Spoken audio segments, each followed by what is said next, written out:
Hello, hi mabuhay! Ako si Sai, at ngayon ay samahan niyo ako sa isang kabuluhang paglalakbay.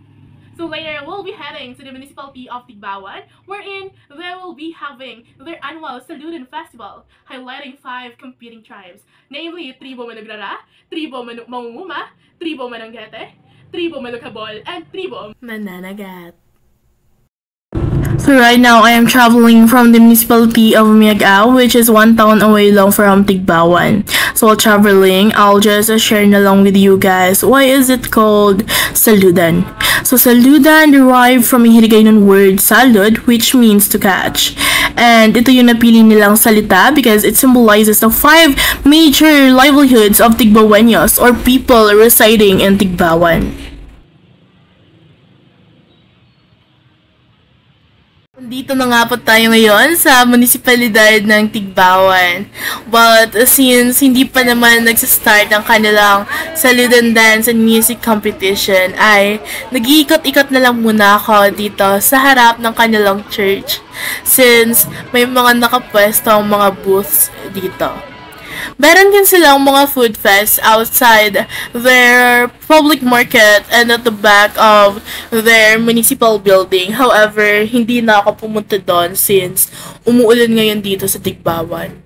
Yes po, opo, umuulan ngayon dito sa Tigbawan.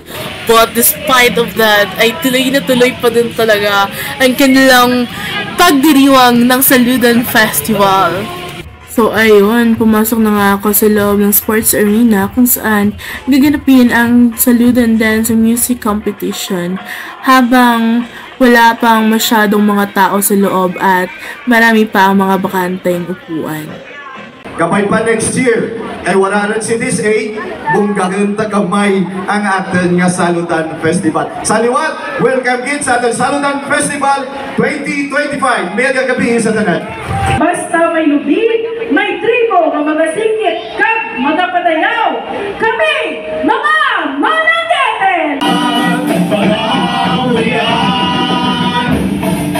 Tagaan mo pagpakilala ang Tribo Mangunguma! Alaloy, hindi ako ino, kung bakit aslo.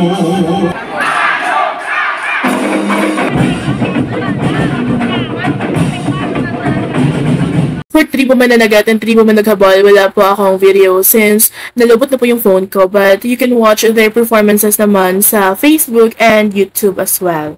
So that's it for today's vlog, guys, and thanks for watching!